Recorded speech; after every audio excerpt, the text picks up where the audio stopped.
Good evening, everybody. My name is Amuta. I'm working in Indian Embassy. So I have a lot of questions, but for time being, I'm saying little bit questions. So in Islam, why there is no caste system? Yes, sister. Okay, my second question Sister, ask the first question. After I reply, then you can ask the second question. Okay, fine. Give me the answer. Sister asked the question, why in Islam there's no caste system? Because in Islam we believe that all the human beings are equal, unlike in Hinduism. Quran says in Surah Hujurat, chapter 49, verse number 13, Ya ayyuhan nasu inna khalaqnakum min zakarin wa unsa wa ja'alnakum shu'uban wa qaba'ila lita'arafu inna akramakum indallahi atqakum innallaha alimun khabir. O humankind, we have created you from a single pair of male and female and have divided you into nations and tribes so that you shall recognize each other, not you shall despise each other. And the most honored in the sight of Allah subhanahu wa ta'ala is the person who has taqwa. The criteria for judgment in the sight of Almighty God for a human being to be superior to the other human being, it's not sex, it's not caste, it's not color, it's not wealth, it's not age, but it is taqwa, it is God consciousness, it is piety, it is righteousness.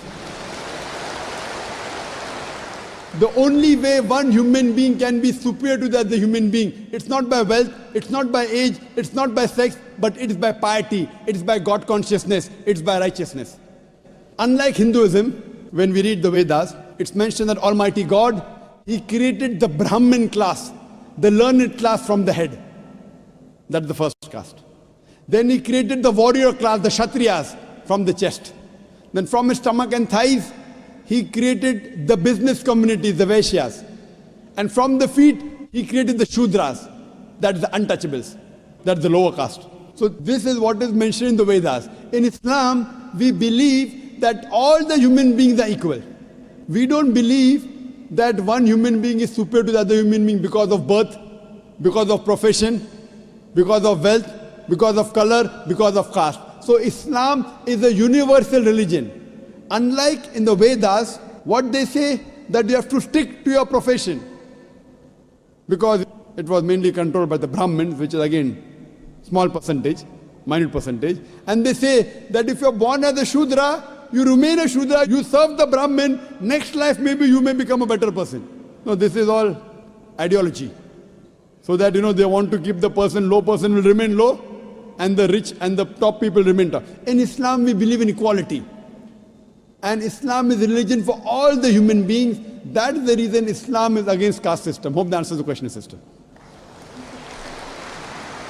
Okay, sir, I have one more doubt. So why you are saying the Muslim is Sayyid Muslim or Sunni Muslim or Shia? So what is that?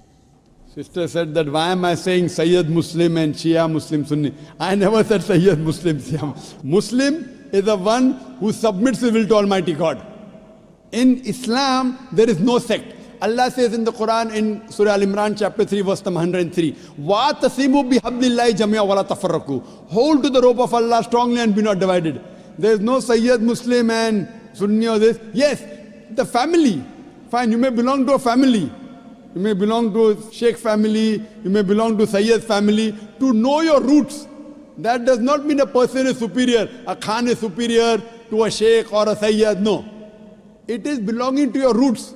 Like how you may come from some family so that you have come from particular land or particular area. If you have come from Konkan region. So this is family background. It doesn't mean one person is superior to the other. The only way one human being can be superior to the other human being is by piety, is by righteousness, is by God consciousness. Hope that answers the question, sister. Okay, second question. Why in Islam in marriages no horoscope is seen? Sister asked the question that why in Islam during marriages no horoscope is seen. Because, sister, we don't believe in horoscope. There is no date of birth. Based on the date of birth, you are not seeing any horoscope? Yes, sister, I'll come to it. I will tell you what Hinduism says, because I studied Hinduism. In Hinduism, they believe in horoscope. Kundali. You know Kundali? Yeah, I know. It's called Kundali. Yes, you know, sister. When Kundali, you tell your date of birth, then they say that this sun was there, and this Shagun, and this Grahan came. This is a science. But this science is not established science. It's a hypothesis. It says that if you are born on this date, then this Grahan comes and this planet goes there and this. It is a science, but it's not an established science. It's not hard science like what we read in our college, biology, physiology, embryology. It is what they believe. It's an assumption. And then they talk about future. Everything what they mention in the Kundali does not come out to be true. We in Islam are against fortune telling. Quran says in Surah Ma'idah chapter number 5 verse number 90, Ya alladhina amanu innamal khamru wal maisuru. Oh, you believe, most certainly intoxicant and gambling, wal anzabu wal aslamu, dedication of stones, divination of arrows, rishthum min amali shaitan. These are Satan's handiwork. Fashtanibu lalakum tuflihun. Abstain from this handiwork that you may prosper. Quran says this fortune telling, divination of arrows, they are Satan's handiwork. Abstain from it that you may prosper. So in Islam, we do not believe in this. Many a time, you go in a machine, you put your date of birth, then it comes out there. Something good is going to happen to you in the next 1 week. Even if 100 bad things happen, one good thing will surely happen. The next person goes, it comes horoscope, something bad is going to happen in the next 1 month. So these are statements that are made which are so ambiguous. And all this, parrot goes and picks up a chit, and you come to know your kundali or what your future. So in Islam, we don't believe a parrot can pick up and tell you what is your future, or by reading the palm or looking at the stars. Islam is against this.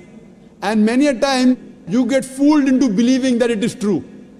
And there was a research done that once a psychologist, he was teaching a class of 100 students. And after 1 week, he said, now I have understood your background, everything. I will write about each individual person, about his past and everything. But don't open the chit until I tell you. So he wrote to all 100 students details about the past. Then he said, okay, now open the chits and give me gradation. How much am I accurate? Believe me, more than 95% of the students said the professor was more than 90% correct. The secret was the professor wrote the same thing for everyone. These are such ambiguous statements. What we have to realize is that Islam is against fortune telling, against knowing about the future. That's the reason there's no kundli required. If the kundli was there, yet we find that so many marriages are being broken in Hinduism. Why? What we believe that we have to choose our life partner. And our beloved Prophet Muhammad Sallallahu Alaihi Wasallam said, it's mentioned in Sahih Hadith, that whenever you choose your life partner, you look for 4 things. Beauty, wealth, nobility, and virtue. The best is virtue. The best to choose from a life partner is a virtuous life partner, not kundali. Whether born in October, September doesn't make a difference. The virtue should match. That is the reason a woman in Islam, sister, is called as a muhsana. Muhsana in Arabic means a fortress against the devil.